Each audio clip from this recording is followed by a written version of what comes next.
one of my favorites of all time. Yeah.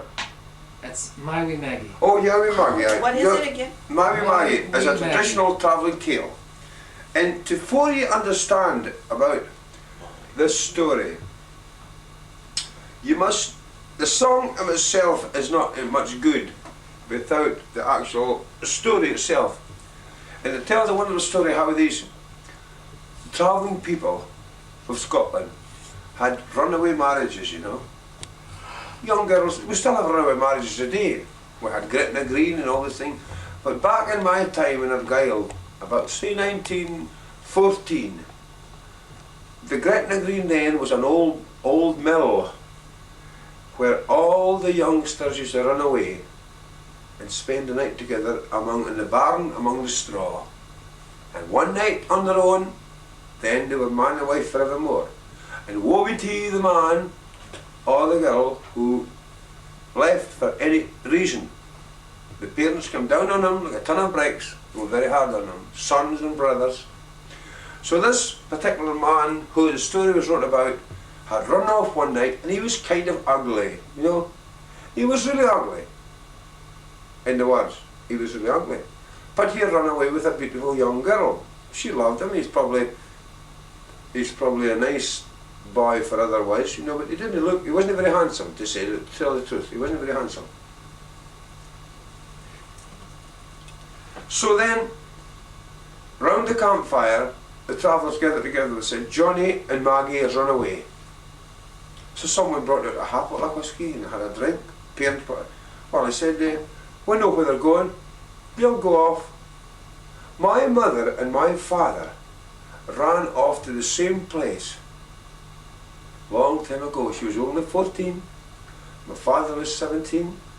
And they spent the night in the old mill. Now this old mill was run by two old brothers. One was partly blind, and it's known as Tangy Glen before you go out to Campbelltown. And these old brothers run an old mill with a large water wheel here. And they crushed the corn. They were good workers, even though one took care of the cottage inside and they cooked the food, the other brother ran the mill. And they brought a lot of straw in, you know, for they come in with the corn. And they left the barn open. And outside was a large press in these days. They kept the food outside, like cooked meat and ham, because there were no refrigerators and anything. But this was only left for the young couples who came for the wedding, who came to spend the night, their honeymoon. And these old brothers were not bad men in any way. They loved the travelling people. And they knew that when they came to runaway marriages, dozens of them had spent a honeymoon in the barn, you know. And these old brothers were very kindly people. And the travellers wouldn't touch the old brothers, they wouldn't steal off them, they wouldn't hurt them in any way, and the old brothers knew this. They even wrote a tune about them. They composed their own tune called The Brothers, and they called them the Bachelors. And this travellers wrote this wonderful tune called The Two Brothers. Tee-diddle diddle doodle dum da dum de dum da dum da doo diddle diddle doodle dum da dum da dum da doodle da dee diddle doodle doodle doodle dum da dum da dee doodle diddle doodle dum da dum da dum da doodle da dee doodle diddle doodle dum da dum. They wrote the tune, they wrote the song for the two old brothers. The two brothers abide their lane, the bachelors, the bachelors. The two brothers abide their lane, the bachelors. Oh, they bid up with Tangy Glen, the two brothers, the bachelors. These are the two brothers, they were all bachelors and looked after the mill. So anyhow, Johnny and Maggie run away. Now, they gathered on the fire, 5 or 6 tents in a row, and they said, Johnny and Maggie's going off. They knew where they were going. They wouldn't stop them in any way. So someone said, after maybe a dram or two, someone said, oh, my wee Maggie's a humph and a pruchen. I mean, my wee Maggie is a good, clever girl. And then somebody else joined and put another verse in, you see, like a ball of Kirriemuir. And before the night was out, they had this whole song.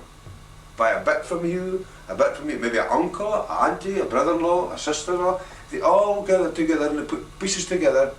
What happened, what they visualised would take place when Maggie and Johnny ran away up to the old blind man. They carried a little can, right, just a tin. Oh, and people run away that always got a little tin so they could make some tea. This was the main thing. They have a cup of tea. So it begins with this. Now you know the story, listen to this.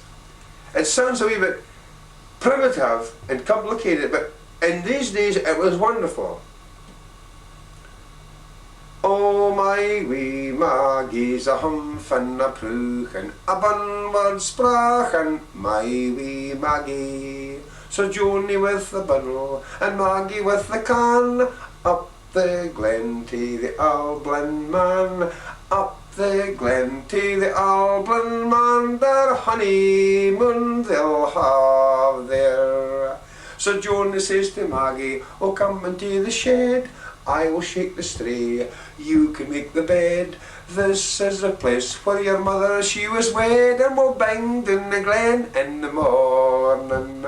Oh, my wee Maggie's a hump and a pruch and a bunward sprachen, my wee Maggie.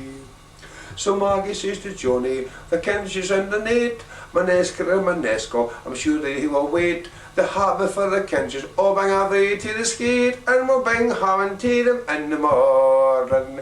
Oh, my wee Maggie's a hump and a pruch and a bunward sprachen, my wee Maggie. So Joanie says to Maggie, the harbour night will bring your nest full and happy, and sure that we will sing the kinches we will have, and I'm sure we will bang when we banged in the glen in the morning. Oh, my wee Maggie's a hump and a pruch and a bunward sprachen, my wee Maggie. She maintained, after they had the honeymoon, you see, it was not that the parents gave a gift to the newlyweds. The newlyweds are supposed to bring back something to the children.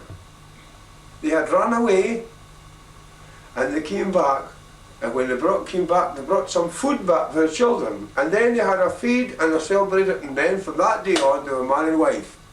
And that marriage lasted for over 57 years.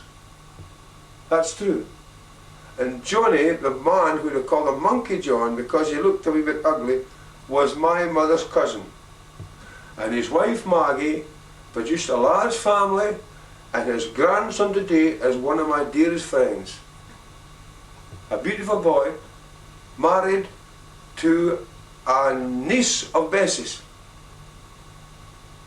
And that's a grandson of old Joanie who ran away to the mill a long time ago. Thank you, Duncan. That's true. That's a wonderful story and song. But the Cant version was, sprachen means begging. But what's the word before that? A bunward sprachen? Bun would mean a good sprachen, mean was a good beggar.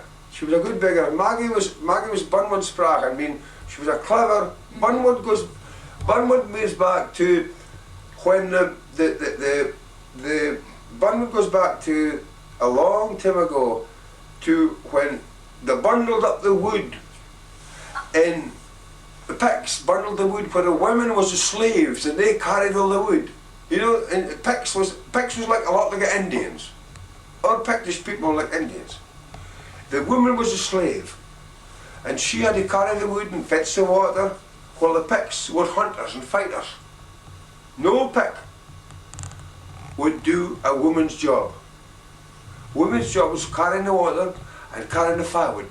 Bunward, sprachen, means a carrier of firewood in Pictish language. That's true, Jack, I swear. So Maggie was known as a wood carrier and a carrier of wood and a clever woman, you know. My wee Maggie's a bunward sprachen, a carrier of wood and a beggar, you know. And so he should be privileged to have such a good woman. So that's what it was. So did they sing this song for the couple when the couple came yeah, back? they sang the song when the couple came back, and they gathered around the fire. So Johnny went to the he said, excuse me. She said to him, go to the press and bring some haben. I mean, go to the press and take some food. The old brothers had left the food in there. Maybe a side of pork, or maybe a bag of meal or a bag of flour. It was put there for the purpose that any young couple who ran away, the brothers knew this, the old Bachelor brothers knew this.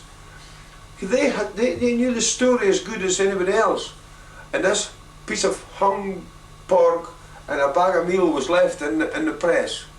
So all Johnny had to do, she said, "Oh Joe, bing to the hab and the shake the wheel bing to take the food down." So when they came back the next morning, they brought a bag of meal and a big slice of pork, home cured pork that their brothers had left, back to the campfire, and they made their sing-song and they fried and they had plenty of meal.